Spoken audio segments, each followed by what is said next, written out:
Flosstube, it's Kim, aka Spartan Stitcher on Instagram, and I am back again with another weekly cross-stitching update. Today is the 25th of January 2021, and this is Flosstube number 105. And later this week, I will pass 2 years of making Flosstube videos, so I'm considering this my 2-year flosseversary, if you will. So I have 4 pieces that I worked on this week, so let's get to it. First one, I did go back and work on Halloween Rules by Lizzie Kate. Oh, sorry. And I got the 4th rule done. Stitching these 1/1 on 28 count Monaco that I rip dyed using camel. Using the DMC equivalents instead of the called for fancy floss. So I brought down my black border and I stitched Scare a Crow. So he's pretty cute. And the little sunflower, my yellow petals look a little lighter than the called for fancy floss, but that's okay. So there is Halloween Rules. Next, I worked on my Greyhound. This is QS Wizard 4 by Stephen Paul Carlson. There's 14 colors in this piece. Started it last October for Out of the Stash at Last. And I had almost his entire head done. So I worked on it for 2 days. And I put in 3,200 tent stitches. I'm now at 26% done. So I had almost all of this done. And then I just started with the most used colors and just did a big chunk. I'm not doing it by pages on this one because it is non-full coverage. I just went for the area that I have gridded. I still need to do some more gridding this way to get his hindquarters done. If you can see, like, here's where the point of his shoulder, or rather his elbow, is going to be. So I still have quite a ways to grid over. Like, that's only 2/3 of the width of the piece. So I have to grid another 1/3 so I can get his hindquarters and legs done. But this is as far, this is the edge of the side on, was that the right side? So it just goes down from there. But, so there you go. 3,200 tent stitches. I believe this is 28 count Jobelin is what it feels like. 2/1 continental tent stitch, like I do all my regular full coverage heids. And then I pulled out Friends Forever again to keep working on the page that I started for Bingo. This is the last day. If you're watching this the day that I publish a video on Monday, January 25th, if you like this chart, this is the last day you can get this chart.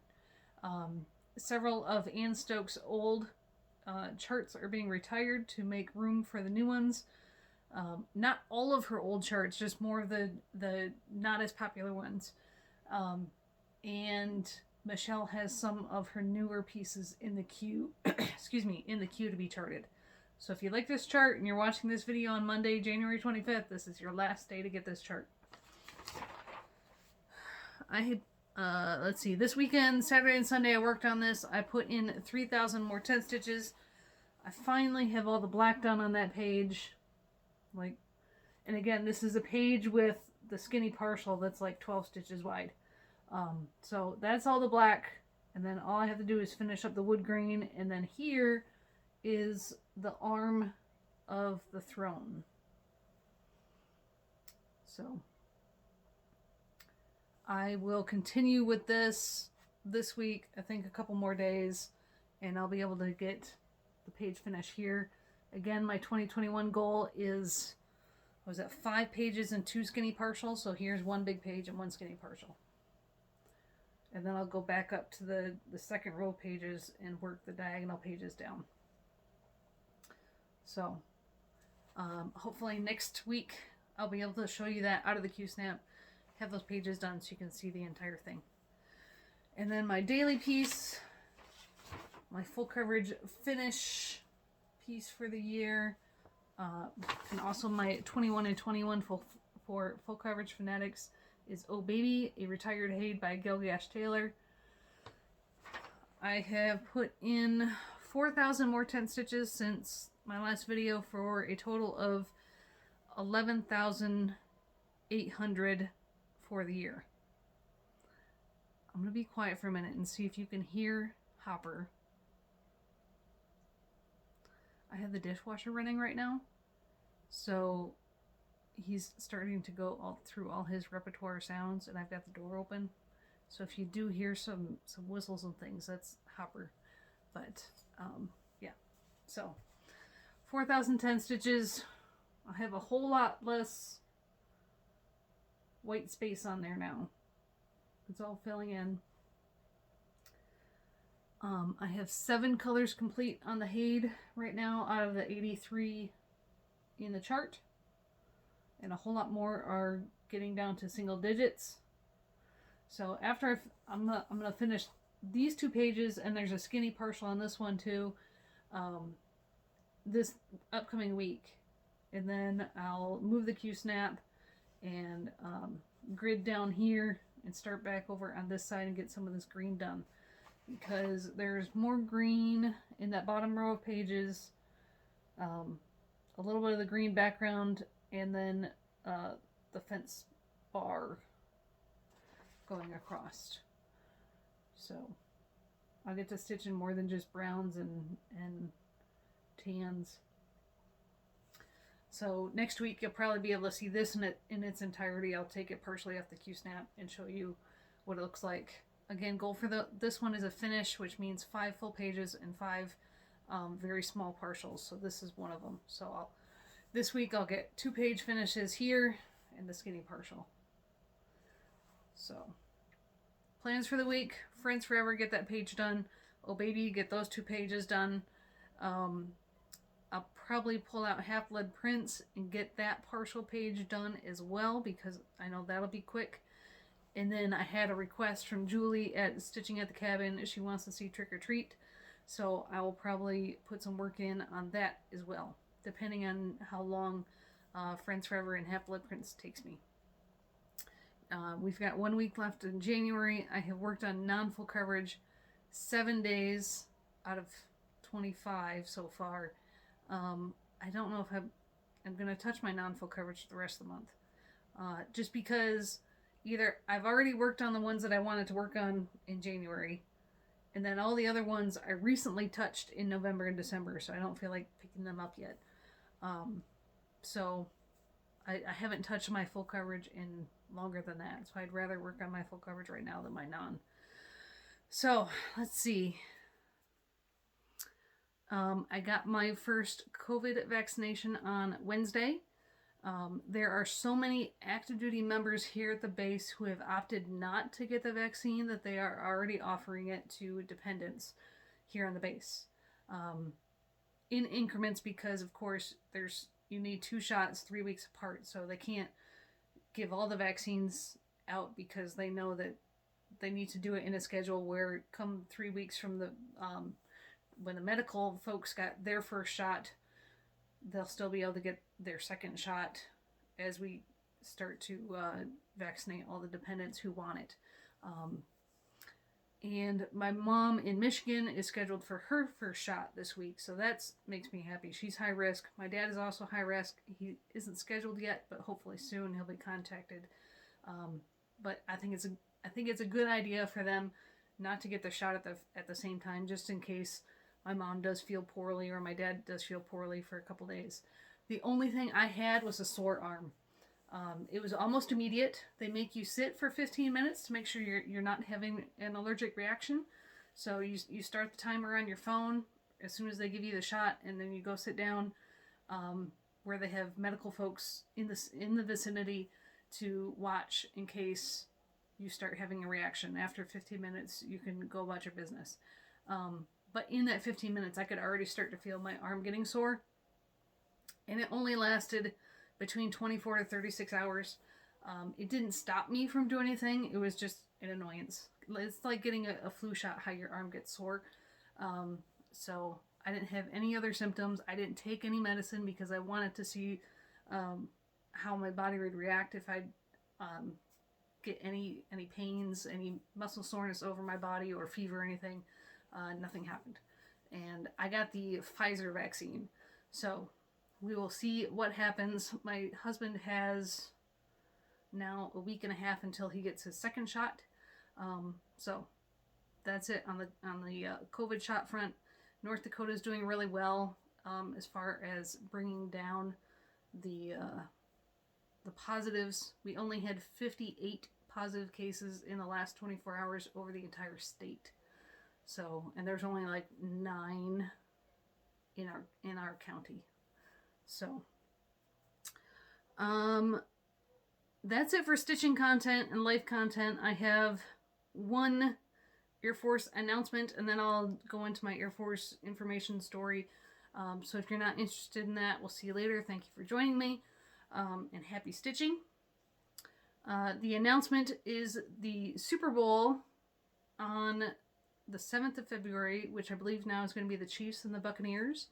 The Air Force will be doing a flyover during the national anthem, that last line of the national anthem, and the flyover is going to be bombers. There's supposed to be a B-1, a B-2, and a B-52. And there's a chance there might be somebody in that B-52 that I know and that you guys know. So we'll see what happens. You know, airplanes are airplanes. Knock on wood. But, so February 7th, the timing when you do a flyover is hard. Especially when it's someone singing live and it's not a recording that's just being played. Because when it's a recording that's just being played, you know exactly how long the song is going to be. And the person on the ground that is on a radio with the jets in the air can tell them, okay, we started, it's going to be, 1 minute, 30 seconds until we need the flyover. Because they always want to fly over during Land of the Brave, and here comes the airplanes. So that last word should be when the airplanes fly over. But when you have a pop star singing the anthem, they do their own thing. They may make the song their own, but it makes it hard to give a 30-second warning to the airplanes to fly over at the right time. So if you've probably seen a lot of flyovers of sporting events, and when the timing isn't quite right, that's probably where the disconnect was. It was a timing thing with trying to determine or predict how long the last portion of the song is going to be so the jets can fly over at the right time. So I'll warn you again because our next video will be on the 1st of February, so we still have some time before the flyover happens.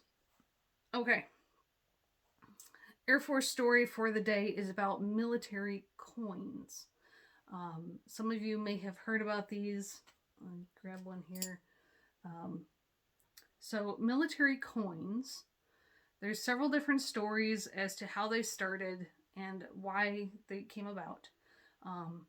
There are stories of back in the Roman times of coins being given out by military units. But in terms of the United States, military coins started back in World War II, or World War I, excuse me, when a rich officer made bronze medallions for his flying squadron and issued them out to all his fellow squadron mates before they flew missions over Europe. And a pilot was shot down over France, but then was captured by a German patrol and was taken as a prisoner of war. All of his belongings and clothes were taken from him except for his squadron coin that he had in a pouch around his neck. And so they let him keep that. Later, he was able to escape the German patrol and was then found his way to the French, who almost executed him, thinking that he was, from the other side, until they saw his coin, and one of the Frenchmen recognized the squadron insignia on the coin. so that the coin saved his life, kept him from being killed. There's another story going back to Vietnam where some special ops army folks were doing clandestine operations with the CIA. And because of how clandestine and black ops what they were doing, the army couldn't officially recognize them with medals or ribbons for what they had accomplished during the Vietnam War. So the airborne commander and their sergeant major created coins to present to them in recognition for what they had done. So it was kind of an unofficial recognition instead of an official decoration to wear on their uniform. So nowadays, every single unit creates their own coins. You can have coins created for events that occur. And also people like commanders in higher up positions also have their own coins, their commander's coins, if you will. And so they can present a coin in recognition of someone's superior performance. So I have a variety of coins from my husband and I to give you an example of different coins. And if you're like active duty military or you're a veteran, you should always have a coin with you whenever you leave the house because of something called a coin check. So if you, it's mostly for bars. If you go into a bar or a restaurant and one of your compatriots says coin check and he takes his coin and hits it on the bar, well then it's a race. Everyone has to present their coin because if a person doesn't have a coin or is the last to present their coin, it usually means that person has to buy a round for everybody. And then you get to talking about, different memories about each unit or whatever coin whatever unit your coin is from, or whose coin is more senior, meaning if it's oldest, or whose coin is from the highest ranking person, or meaning commander, who has a coin from the highest ranking commander that was presented to them. So, and when you're presented a coin, it's always in a handshake. So it's never like, here's a coin. You're either called up during a ceremony somewhere, or the commander is coming around your unit and, coming to your shop, and he goes to shake your hand, and it's hard to show, but he goes to shake your hand and the coin will be in his hand. So you go to shake and you now have a coin. So, President Clinton was the first president to have his own coin, as saying presented by the President of the United States. And since then, each president has had a coin. So I've got some coins to show you. I have been separated now for 10 years. My husband's still active duty, so he obviously has a whole lot more coins than I do because we each get one from each unit that we've been in, and also, like I said, different events. And I'll show you some examples of those. But also, his last job at Offutt Air Force Base in Omaha, he worked with a lot of flag officers. Flag officer meaning a general or admiral. So he's got some pretty high-ranking coins. So I'll start with mine first. Let's see. So some of my coins. I didn't grab. I think I've got one of the Michigan State coins from my husband's pile. But so we have professional development courses based on, like, when you make lieutenant, when you first commission, you have a professional development course. When you make captain, when you make major, when you make lieutenant colonel, you have professional development courses for each one of those ranks. So this one is from Squadron Officer School when I made captain. So I was in the Centurions, which looks kind of like a Spartan. So, and it's all about re-bluing is what we call it. Let's see if I can get it without so some of the different leadership principles. Let's see. I told a story once of how I was the Thunderbirds liaison when they came to an air show at Seymour Johnson in North Carolina. And so since I was their military liaison, I got a coin along with the signed poster that I showed you guys earlier. Let's see. One time I went and traveled the F-35 plant where they were making F-35s. So I think they gave this one to us all about the F-35 in different countries we were providing it to. So it was a Lockheed Martin. When I went through field training as a cadet before I graduated college, so it was a ROTC field training coin. I went to Lackland Air Force Base in 2002. So that's our coin for that. Let's see, which one should I show next? My last job, I told you I was like a principal of a school. And the schoolhouse, like the head of the school, my boss, was in Texas, but I was in Phoenix. And all across the world, at different Air Force bases, we had different detachments. So, and once a year, we would all travel to Texas for a conference, a worldwide conference. So, I have a coin from the group commander. Not all coins are round. Oops. Sorry, that was probably really loud. Not all coins are round, and they can have different cutouts and stuff on them too. So it was from the worldwide. That was from the group commander. Here's for the actual worldwide event. We actually hosted a worldwide at Luke. So this is the coin that we created for that worldwide. I told you that we trained crew chiefs. So I have a coin from the crew chief schoolhouse before they came to us, and it says, "If it turns, burns, banks, and rolls, crew chiefs made it happen." And they're called crew dogs. So there you go, Jesse Marie, look, it's Thor. And they came from Shepherd Air Force Base, Texas.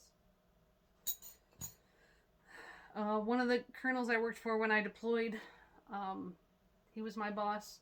This is not the unit I was in, but this is the unit that he was commander of, so he gave me one of his coins. The unit that I was in charge of, or this is their squadron coin, 372nd Training Squadron. On the back it says, "The world is our classroom," or somewhere it says on the front, "Teaching the world." This is Superior Performer coin from the squadron commander. So I just showed you this squadron, the unit coin. This one is from the squadron commander. So a unit coin is a little bit different than a commander's coin. Here's a triangle coin. This is from my deployment, presented by the wing commander. And if you see the back, there's a number. Sometimes your commander's coins are numbered. And then also, this one's kind of cool. From when I was at Seymour, I was presented a coin from the Chiefs group. So that makes me feel good because the Chiefs, the enlisted guys, the head enlisted guys recognized me. So, Aircraft Maintenance Officer course, another training course. Both my husband and I have coins from AMOC.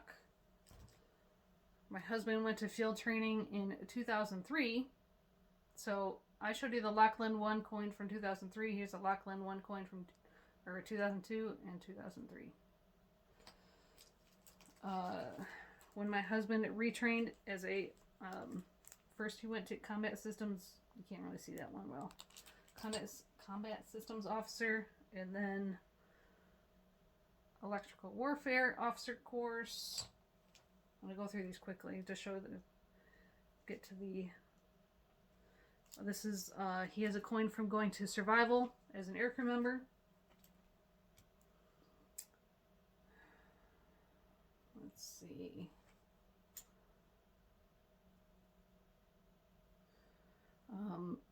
when my husband was part of the 336th AMU. They were the Rockets. So they called this your official pocket rocket. Here's one of the Michigan State coins. So Michigan State ROTC, Air Force ROTC.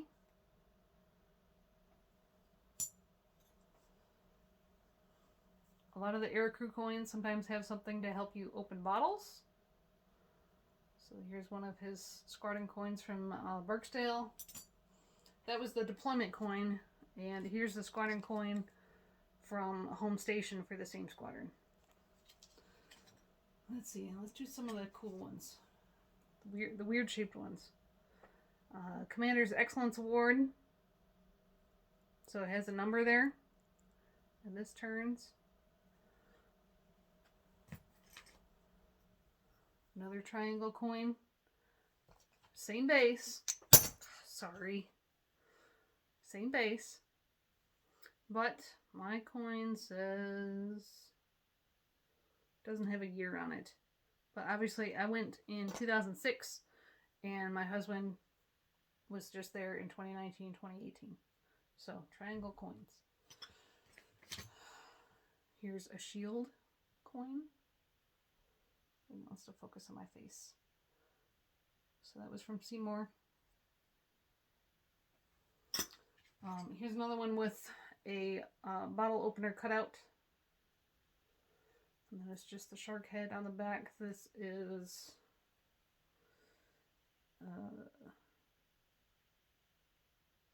I don't know. Oh, that's from Offutt. Here's one from the Commander of Security Forces at Barksdale. Okay, so my husband's last job at Offutt, he flew on the ABNCAP, the Airborne Command Post, and he was a strike advisor. So he carried, where's that one? He was very familiar with the Nuclear Decision Handbook. And he sat right next to the flag officers, all the generals. So a lot of them gave him coins. So here's the Deputy Commander of the Submarine Forces. U.S. Navy Submarine Forces, 1-star general. There's your 1-star flag. That's what I mean by flag officer. They get their own flag. So he's got his name actually on here. Rear Admiral Bircher of the U.S. Navy. Here's someone from J5. This is a 2-star general that flew with my husband and coined him from Strategic Command. So you have all these flag officers all over the armed forces, not just Air Force. As I said, the other one was from the Navy. And they came to fly because every flag officer in a certain position can fly on the ABNCAP and be the decision maker. But they don't do it very often. They have to fly every so often to keep up their currency. And that's why my husband and other strike advisors with him are the subject matter experts, and they provide all the information so the decision maker can make the decision. So a lot of times you have new flag officers coming into these positions. They've never flown on the ABNCAP before, and my husband teaches them. And so that's lets them know how things go, and that's one reason why he got a lot of coins from commanders. So this is the ABNCAP coin.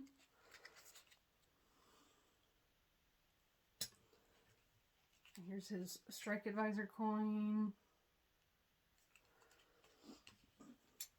Let's see, any other cool ones? We're running out of time. He has a ton of them, so I had to be selective. Here's one. He's from another 1-star general, presented by the A5A8 director. I'd explain it, but it would take too long. So it's just another coin from a 1-star general. And then his current coin. This is the current commander's coin. And this is from the current wing commander when he made lieutenant colonel. So this is for the wing here. So those are some coins to show you. Hopefully you enjoyed that. I hope everybody has a happy stitching week, and we'll see you next week. Bye, guys.